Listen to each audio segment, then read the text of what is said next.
எங்களுக்கு ஒரே மகன் சூரியபிரகாஷ். அவர் வந்து ஸ்டெர்லைட்டில் ஹெச்ஆராக வேலை பார்த்துட்டு இருந்தார். அவருக்கும் மதுரையை சேர்ந்த ரம்யா என்பவருக்கும் கடந்த 7/2/22 அன்று காதல் கல்யாணம் நாங்கள் முடித்து வைத்தோம். கல்யாணத்தை நாங்கள் எல்லாருமே சேர்ந்து தான் முடிச்சு வச்சோம்.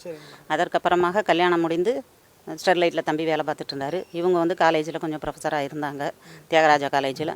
அதுக்கப்புறம் 24/6/23 அன்று அவர்கள் குற்றாலத்துக்கு சென்று திரும்பும் வழியில் 25/6/23 காலையில் அதிகாலையில் ஆழ்வார்குறிச்சி ரோட்டில் தூப்பாக்கடின்ற மெயின் ரோட்டில் வந்து வரும்போது வண்டி அப்செட் ஆனதில் ஆக்சிடெண்ட் ஆகி என் பையன் மட்டும் அந்த இடத்துல ஸ்பாட்டில் இறந்து போயிட்டார். 6 பேர் கூட போயிருந்தாங்க.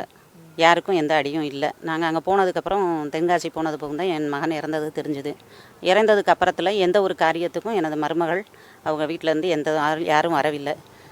இறந்த நாளன்றும் அதுக்கப்புறம் திதிக்கோ 6 மாதம் கழித்த திதிக்கோ 1 வருஷமான நிகழ்ச்சிக்கோ எந்த இதிலும் தொடர்பில்லை. இன்று வரை இன்னைக்கு 19/5/25 வரைக்கும் அவங்க வந்து எங்களோட எந்த தொடர்பிலும் இல்லை. மேலும் அவங்க வந்து தனியார் ஸ்கூல் நடத்தி ப்ளே ஸ்கூல் நடத்தி எல்லாம் பண்ணிட்டு வராங்க. அதனால் வந்து எங்களுக்கு வந்து அவங்க மேலே வந்து எங்கள் தம்பி பையனின் மரணத்தில் சந்தேகம் இருக்கிறது. நான் போன 6 பேரில் வந்து யாருக்குமே அடி இல்லை, எல்லாருமே நல்லா இருக்காங்க. இந்த பையன் மட்டும் இறந்து போயிட்டார். அப்போ அங்கே ஸ்டேஷனில் கேட்டும்போது இது விபத்து வழக்கு மட்டும்தான் எங்களால் விசாரிக்க முடியும், மேற்கொண்டு எங்களால் பண்ண முடியாதுன்னு சொல்லிட்டாங்க.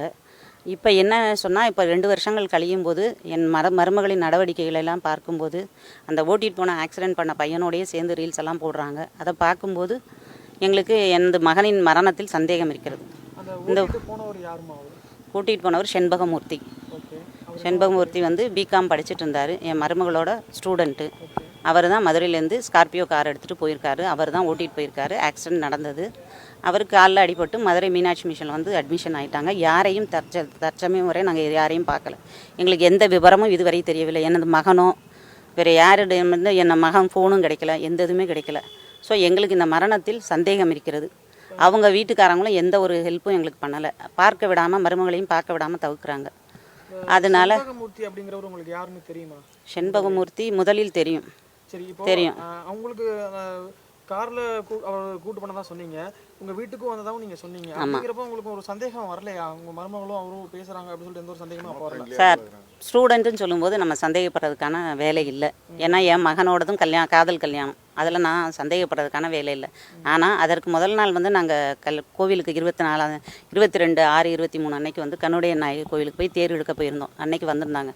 அன்னைக்கு நாங்கள் போகும்போதே வண்டியில் போகும்போதே என் மருமக வந்து எனக்கு முடியலை, எனக்கு வயிறு வலிக்குது, அப்படி இருக்குது இப்படி இருக்குது, நான் செத்து போயிடுவேன்னு சொல்லிட்டே வந்தாங்க.